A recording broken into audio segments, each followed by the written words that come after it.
Monsieur, donc Francis Girard Boudreau, vous occupez des communications au réseau de covoiturage. Exactement. Alors, le réseau de covoiturage, qu'est-ce que c'est? Vous vous décrivez en fait comme une entreprise à caractère social. Donc, vous n'êtes pas une entreprise d'économie sociale. Qu'est-ce que vous êtes exactement? Alors, nous, en fait, là, le réseau de covoiturage, tout d'abord, c'est un site Internet, covoiturage.ca. C'est un site Internet qui est accessible partout en Amérique du Nord, donc Québec, Canada, États-Unis. Site Internet de covoiturage où conducteurs et passagers peuvent se retrouver pour trouver des coéquipiers pour partager la route, autant pour du covoiturage quotidien que pour du covoiturage longue distance. Et puis, le site est entièrement gratuit à l'utilisation. Donc, il n'y a pas de frais d'inscription, pas de frais de prise de contact, de réservation, etc. Le seul montant qui va entrer en ligne de compte, ça va être celui qu'il va falloir diviser entre les différents équipiers de covoiturage là, pour un trajet donné. En général, c'est quel prix si on parle d'un déplacement quotidien, là, par exemple, entre Québec et Lévis? Ça va dépendre vraiment peut-être du type de véhicule et puis évidemment du nombre de personnes qu'il va y avoir à bord, étant donné que c'est pas un montant fixe par personne là, pour un trajet donné, mais ça va être davantage un montant pour l'équipage lui-même qu'on va diviser selon le nombre de personnes qui va se trouver à bord. Donc ça va vraiment dépendre du contexte, là, je vous dirais. OK. Et donc vous, vos revenus, vous les faites comment à ce moment-là? Alors, en contrepartie, nous, on fait des revenus avec les partenariats qu'on va établir avec différents types d'organisations. Alors, par exemple, des employeurs, des universités, un peu comme par exemple l'Université Laval dans la région de Québec ou le Mouvement des Jardins. Donc, avec ces organisations-là, on va établir des partenariats où on va intégrer notre outil, notre plateforme de covoiturage pour pouvoir proposer un programme de covoiturage à leurs communautés respectives et pouvoir gérer différentes mesures incitatives, avoir accès à différentes statistiques, etc. Et puis, donc, ces ententes-là vont inclure un aspect financier. Donc, par exemple, dans le coin de Québec, je sais qu'il y a l'Université Laval qui est un de vos partenaires. Donc, à quel niveau, eux, s'investissent? Alors, l'Université Laval, évidemment, une grande communauté étudiante, beaucoup d'employés aussi.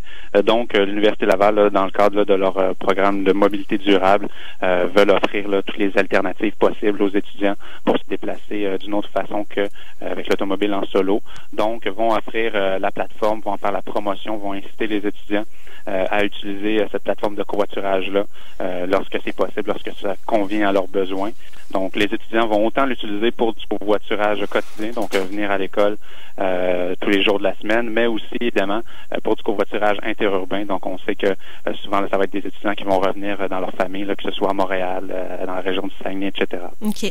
Puis là, jusqu'à présent, l'entreprise, c'est surtout des déplacements Québec-Canada. C'est également aux États-Unis. Vous avez jusqu'à présent 53 000 membres. Quand même, dans la région de Québec, vous avez combien de membres? Dans la région de Québec, on peut évaluer environ 5 à 6 000 membres inscrits là, dans la grande région de la capitale nationale. Et puis, ça se divise, là, je vous dirais, assez moitié-moitié au niveau des gens qui vont l'utiliser davantage pour du covoiturage quotidien, comparativement à ceux qui vont l'utiliser pour du covoiturage longue distance. Et là, tout se passe sur Internet. On s'inscrit via votre site. Oui, exactement. Donc, la plateforme est vraiment entièrement automatisée, entièrement accessible à covoiturage.ca. Donc, les gens vont s'inscrire en ligne, vont ensuite publier le trajet qu'ils veulent faire. Donc, en entrant, par exemple, le point de départ avec un code postal et la destination, soit avec une destination suggérée ou avec, encore une fois, le code postal. Et puis, le système va prendre en compte le point de départ, la destination, mais aussi le trajet qui va être parcouru pour proposer tous les potentiels de jumelage possibles, là, que ce soit des conducteurs ou des passagers. Et puis, tout à l'heure, on parlait de contribution financière. Nous, on s'ingère pas, comme je l'ai dit, on s'ingère pas directement dans la séparation des frais, mais on offre tout de même un outil qui s'appelle le calculateur de frais, qui va permettre aux gens de s'aiguiller à savoir combien ils pourraient charger là, pour un trajet donné. Donc, en entrant différents paramètres d'un trajet, vont pouvoir avoir un estimé de combien ils pourraient demander là, à leurs équipiers de covoiturage. Puis, dans ces paramètres-là, en fait, il y a donc le prix de l'essence, j'imagine, qui va s'ajuster avec le prix de l'essence actuel, c'est ça? Oui, exactement. Donc, selon la moyenne québécoise là, pour les 12 ou 24 dernières heures, ça va s'ajuster par défaut. Donc, qu'on se trouve soit au Québec, en Ontario, au Massachusetts, peu importe, le système va le prendre en compte et puis va changer le prix de l'essence là, selon la moyenne actuelle. OK. Je recevais tout à l'heure Étienne Grandmont qui, lui, s'occupe de accès à transport viable ici à Québec, puis il s'occupe de la journée sans voiture. On parlait un peu de covoiturage et je lui demandais comment ça se fait que c'est encore si peu utilisé. Vous devez le savoir, vous avez dû faire une étude de marché avant de lancer votre entreprise. Comment ça se fait qu'il y a aussi peu de gens qui utilisent le covoiturage? C'est sûr qu'au niveau peut-être de la mentalité générale là, des citoyens, on est peut-être un petit peu là, on perd un petit peu là, du terrain si on compare avec ce qui se fait en Europe ou avec aux États-Unis, où on est davantage peut-être individualiste, on aime notre confort dans notre véhicule. Et puis, là, présentement, je pense qu'on se fait rattraper par différentes problématiques. Là, par exemple, la hausse du prix de l'essence là, cette semaine là, qui en a fait grogner plusieurs, ou la congestion routière qu'on associait davantage là, à la grande région de Montréal, mais qui rattrape là, évidemment la région de la capitale nationale aussi. Donc, c'est différentes problématiques comme ça qui, jadis, on portait moins attention, mais maintenant, là, avec justement la hausse du prix de l'essence, là, il faut trouver une façon de réduire nos frais de transport. Et puis, au niveau de la congestion routière, là, il faut faire un mouvement de société pour vraiment embarquer tout le monde dans la solution pour réduire ces problèmes-là. Donc, je pense qu'avant, ces problématiques-là, on les voyait peut-être moins, mais maintenant, nous, on voit vraiment là, une évolution, que ce soit seulement là, par l'augmentation des inscriptions lorsque il y a une hausse de l'essence comme ça.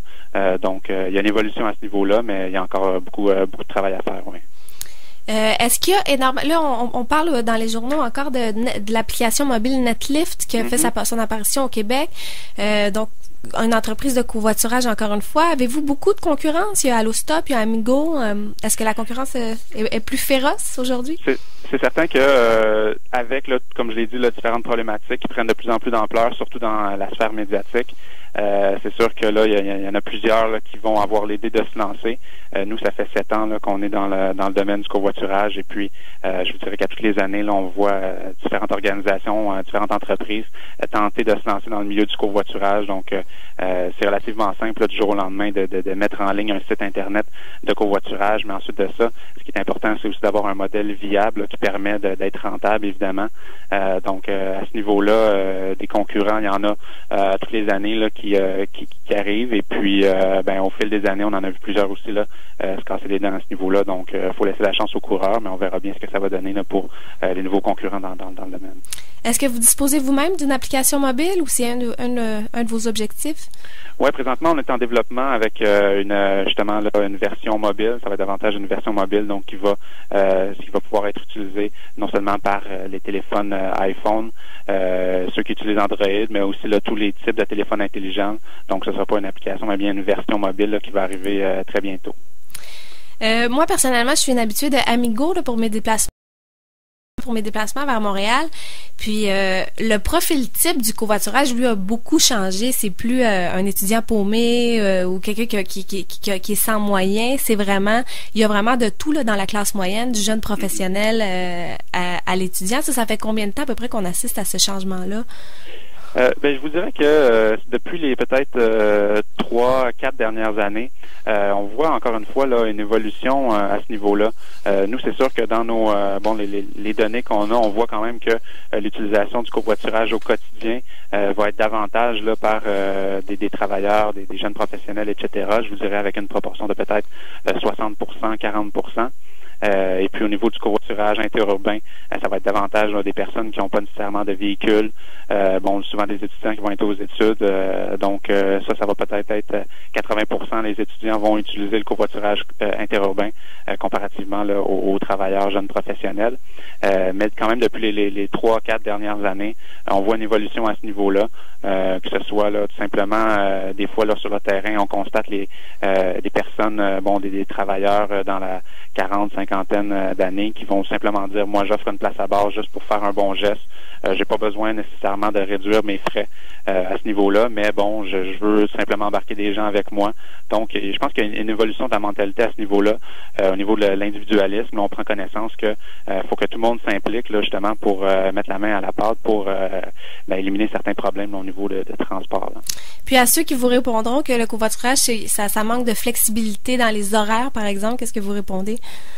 Ça dépend. Donc, avec nous, évidemment, avec nos partenariats, on met en place des programmes de covoiturage qui vont offrir des mesures incitatives. Et puis, au niveau des mesures incitatives, il y a certains employeurs qui vont offrir les remboursements des retours à domicile garantis. Donc, c'est une mesure qui va permettre d'éliminer ce frein-là là, au niveau de la flexibilité, au niveau des urgences. Donc, c'est-à-dire que dans une situation d'urgence, par exemple, un équipage de 2 personnes, le passager se fait appeler là, durant les heures de travail, il y a une urgence familiale, doit retourner à la maison. elle va pouvoir prendre le taxi et puis se faire rembourser par l'employeur par la suite. Donc, il y a des mesures comme ça qui sont possibles de mettre en place pour vraiment faire en sorte là, que le covoiturage soit plus facile là, qu'il ne le paraît à première vue. Bon, parfait. Et en terminant, Francis, est-ce que si on veut vous rejoindre, si on veut avoir des informations, comment on procède? Oui, exactement. Donc, se rendre au covoiturage.ca.